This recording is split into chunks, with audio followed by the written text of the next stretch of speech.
Mutual ফান্ডে investment করতে চাইছেন, এসআইপি করতে। এসআইপি যখনই করবেন কোনো গোল বেস এসআইপি করুন, একটা পারপাস নিই, একটা টার্গেট সেট করুন যে এত বছর এত দিনের জন্য এসআইপিটা করুন, এবং এসআইপিটা যখন কমপ্লিট হবে সেই পারপাসটা দিয়ে আমার একটা কাজ হবে, তবেই এসআইপিটা চলবে। কিন্তু এসআইপি করার আগে আপনি একটু চেক করে নিন, আপনি যদি আপনার ফ্যামিলি মেম্বারের আপনি একমাত্র পার্সন যিনি আর্নিং করেন, তাহলে একটু চেক করুন আপনার পরিবারের সমস্ত মেম্বারকে নিয়ে আপনার কোনো মেডিক্লেম পলিসি আছে কিনা, এবং তার সামাইশোর 15 থেকে 20 লাখ টাকা মিনিমাম হলে খুবই ভালো। সেকেন্ড, একটু চেক করুন আপনার লাইফে কোনো ডিসেবিলিটি বেনিফিট রাইডার আছে কিনা, কোনো ইন্স্যুরেন্স পলিসিতে কোনো ডিসেবিলিটি বেনিফিট রাইডার নিয়ে রেখেছেন কিনা।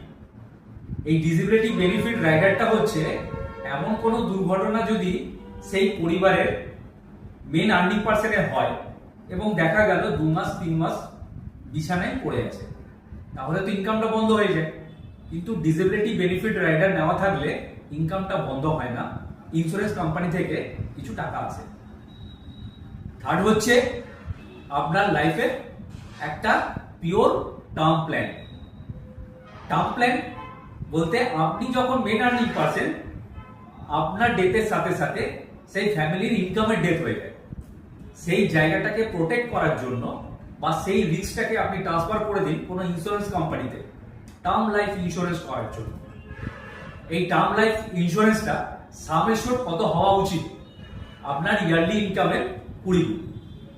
আপনার কিছু হলে এই অ্যামাউন্টটা যদি আপনার পরিবারে আসে, তাহলে আপনি যে ইনকামটা করছিলেন সেই ইনকামটা প্রত্যেক মাসে আপনার ফ্যামিলির অ্যাকাউন্টে চলে আসবে।